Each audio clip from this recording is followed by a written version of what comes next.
Hello, I'm Rosie Perkins, and we've got an exhibition together here at Mill Tye Gallery in Great Cornard, near Sudbury, and it's a wonderful venue set by the River Stour with the mill pond opposite, with lots of people taking photographs of kingfishers all the time. We brought our stuff along here. We were a mixed bunch of 5 of us. We called it 5 pairs of hands. Couldn't really think of anything else we had in common apart from the fact that we were friends and we all make art with our 5 pairs of hands. So there's printmakers and painters, ceramicists and furniture maker. And we're all different ages. I have been involved with art most of my life. Trained initially at Chelmsford Art School.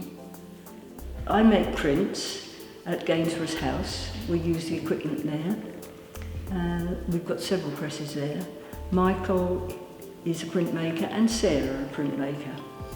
But I also paint, and we have some of my paintings here as well as several prints.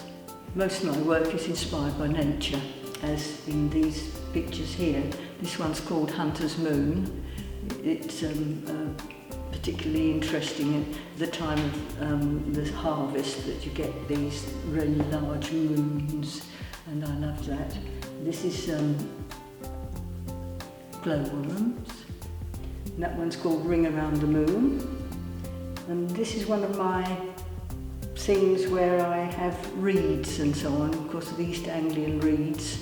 And I remember one American lady, she bought one of these sort of pictures, and she said she loved the little critters all in the grass.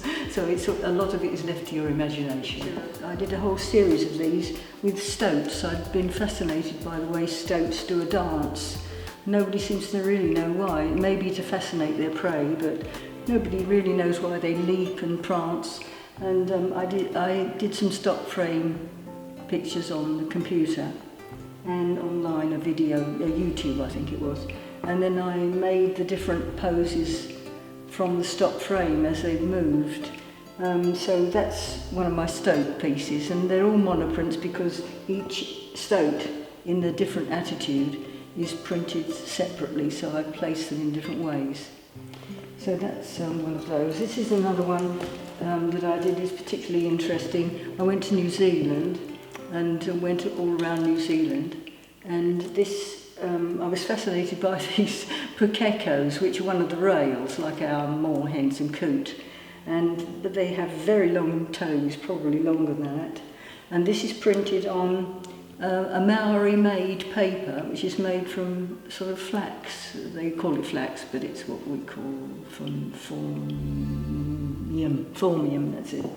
And all these fibres sort of show up like that because it's printed on there. This one is, that one comes from, just a quick, I rather like the stylised thoughts that the Pines gave me. That's from Quavrero on the Algarve. What else have I got?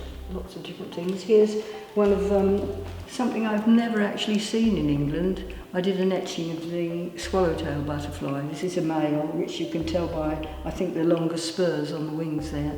But we do see them in France, actually, so it's wonderful to see them. That's an etching. And this one was taken from a picture of my grandfather, who was always worked on the land, and he was a builder too. But I had a photograph of him, and then I made this traction engine in the background and so on. It's a reduction lino print, so that's made in a particular way, always reducing, which is quite interesting to do, but you finish up with very little. This piece is called Time Travellers. We've got everybody on the move through history. Got the moon, which is always there, migrating cranes, the Effingham horse, which was carved into the hillside, I don't know how many thousands of years ago, and the cave paintings, of course, also in antiquity, but some modern cyclists going through with some hares racing along.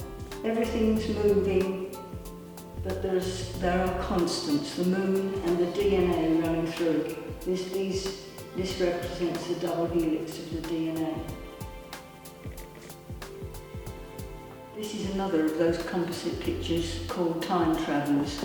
This time we have the mast from the Sutton Hoo ship, the Viking ship, all part of our history, with the cave animals running through it, a Roman viaduct, the ever-present moon, and again a migrating crane, and some cyclists all travelling along through with hair, and some ammonites too, all time travelling.